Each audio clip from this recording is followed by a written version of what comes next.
Welcome to YouTube channel कानूनी व चर्चा खास। लेकिन आज कानूनी बात होगी, कानूनी चर्चा होगी। और क्या टर्म है? स्टेटस को।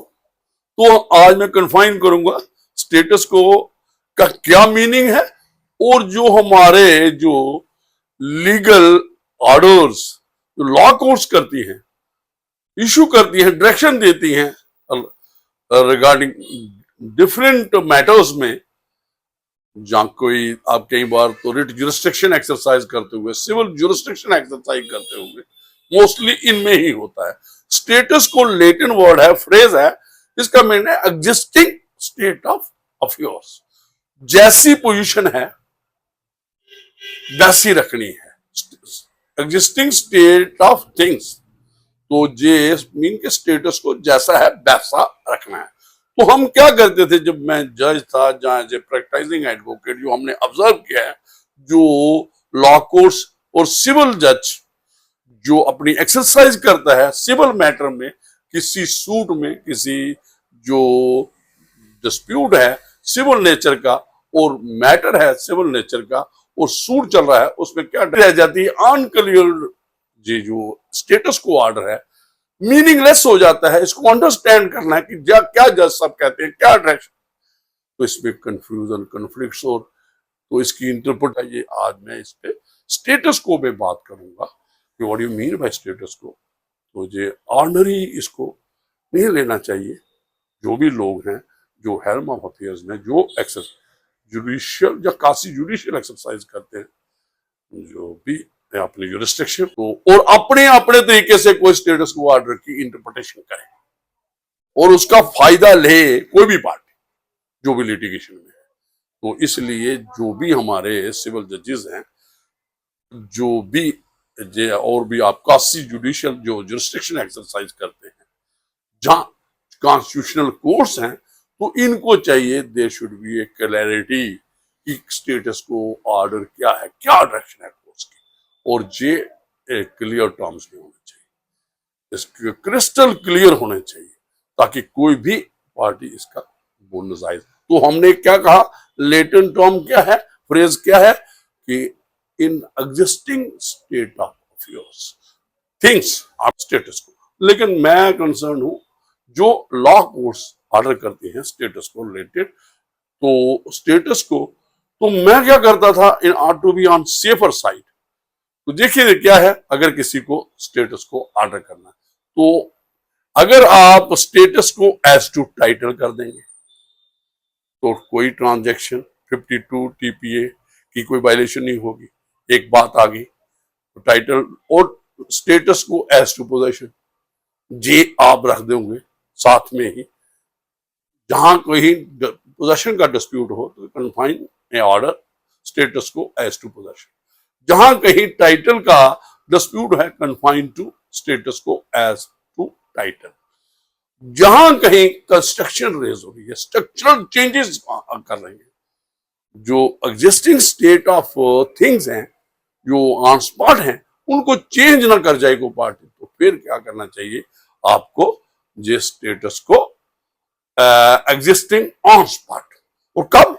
जब आप ऑर्डर इशू कर रहे हैं, जे स्टेटस को, और स्टेटस को कहीं कहीं डैमेज ना करे, किसी का राइट ना रहे, कोई इसका अनड्यू बेनिफिट ना ले। ये अंडरस्टैंडेबल होना चाहिए, मीनिंगफुल होना चाहिए, और इसमें कोई एम्बिग्विटी नहीं होना चाहिए। कई बार आप राइट जो डिटर्मिनेशन है, चाहे प्राइमा फेसी है, और जब जो स्टेटस को ऑर्डर आता है, ये आप अगर मैं बात करूं तो ये टेम्परेरी इंजेक्शन है, जो इंटरम रिलीफ देते हैं, तो उसी का एक पार्ट है।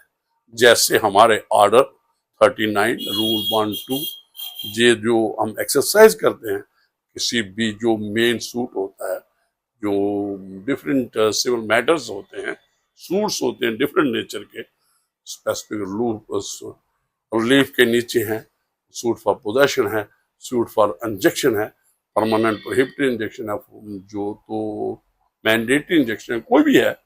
तो उसमें अगर प्रॉपर्टी को प्रिजर्व करना है, उसी को उसी शेप में रखना है, तो कई बार होता है कि आपको टेम्परेरी इंजेक्शन एप्लीकेशन जो है जो उसको सुनने में टाइम लगेगा। तो उस इन बिटवीन आपको जो स्टेटस को ऑर्डर करना पड़ता है। तो मैंने ये कहा कि अगर स्टेटस को भी कभी ऑर्डर करना पड़ेगा तब भी जो ये अपना, अगर आप ऑर्डर 13 इन रूल 1 2 की यूरिस्डिक्शन एक्सरसाइज कर रहे हैं कोड ऑफ सिविल प्रोसीजर की, तो यू मस्ट बी स्पेसिफिक कि प्राइमा फेसी केस एग्जिस्ट करता है। किसके फेवर में? प्लेंटिफ के फेवर में, जो अप्रोच कर रहा है रेमडीज लेने के लिए टेम्पर इंजेक्शन, चाहे आप उसको टेम्पर इंजेक्शन स्टे नहीं कर रहे हैं, स्टेटस को दे रहे हैं, लेकिन प्राइमा फेसी। और ये भी लिखना पड़ेगा कि balance of convenience exist in favour of, तो आपको प्लीडिंग देखनी है, मेरिट देखनी है, डॉक्यूमेंट्स देखने हैं, प्राइमा फेसी और बाकी इर्रिवर्सिबल लॉस। तो क्योंकि अगर आप लॉस किसको हो रहा है, तो वो अगर प्लेंटिफ को हो रहा है, जो रेमेडी अवेल कर रहा है, जिसने सूट फाइल किया है, दावा दायर किया है, तो उसको हो रहा है। तो जो तीनों जो फैक्टर्स हैं एसेंशियल हैं किसी टेम्परेरी इंजेक्शन ग्रांट करने के लिए, तो इसको मद्देनजर रखते हुए इन द मीन वाइल आप temper injunction order in the form of status quo सकते हो, as to title, as to possession और एज टू एग्जिस्टिंग जो सिचुएशन है, कंडीशन है और पोजीशन है, ताकि वो चेंज, स्ट्रक्चरल चेंज ना करे और किसी किस्म का और स्टेटस को कि गौरव में वो फोर्सिबल पोजेशन माने, फोर्सिबल पोजेशन या कोई अनडू बेनिफिट मिल जाए। तो ये बहुत इंपॉर्टेंट है। बड़ी सुप्रीम कोर्ट की जजमेंट्स आती है और कई बार इसी का जो फिर अंडल्ज हो जाती हैं, वायलेंस हो जाता है पार्टीज में, अपनी अपनी तरफ से जो स्टेटस को की इंटरप्रिटेशन होती है। मैं जब कन्फाइन कर रहा हूँ जो मैटर सिविल नेचर के हैं और सिविल जो सूट रिलेटेड है, ये मैंने जो बात कही, तो ये कोई स्टेटस को ऑर्डर जैसे नहीं है कि आप as a matter of course, क्योंकि अगर किसी की आप कंस्ट्रक्शन कर रहा है, उसकी प्रॉपर्टी है, तो अगर दूसरी पार्टी अप्रोच करती है तो उसको, तो फिर भी आपको एक माइंड बनाना पड़ेगा, जुडिशियल एक्सरसाइज करना पड़ेगा, प्राइमा फेसी केस है। और अगर रोकेंगे तो जे इन द जे प्लेंटिफ को इंजरी काज नहीं होगी आने वाले वक्त में, और मल्टीपलिसिटी ऑफ लिटिगेशन और भी बातें बहुत हैं। तो जे फैक्टर मद्देनजर रखते हुए कि आपको, और एक मैं और बात बता दूं कि जो भी आपका ऑर्डर हो, जो ऑर्डर 39 रूल 1 एंड 2 में जो जितना भी आपने जो भी documentary prima facie evidence available है, वो आपको फाइनली डिसाइड करना चाहिए।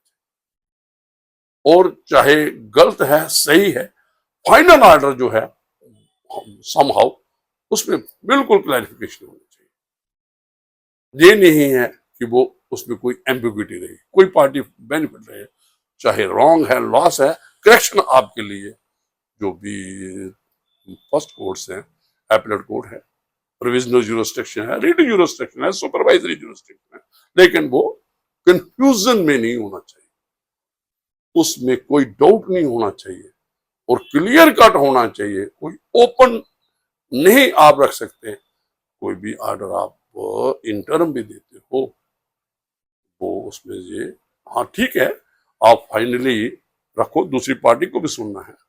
जी जो ऑर्डर 39(4) पर जो रूल है कोड ऑफ सिविल प्रोसीजर का, उसमें दूसरी पार्टी भी अप्रोच कर सकती है।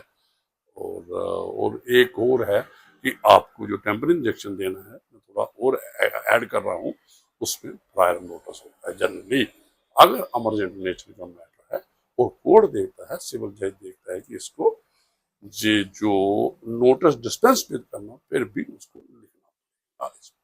तो ऐसा नहीं है, क्योंकि फेयरनेस है जस्टिस। जस्टिस कोई भी कोर्ट का ऑर्डर है, वो speaking order, the reason order होना चाहिए, लगना चाहिए कि उसमें एप्लीकेबिलिटी ऑफ जुडिशियल। तो मुझे दीजिए इजाजत। Thank you very much.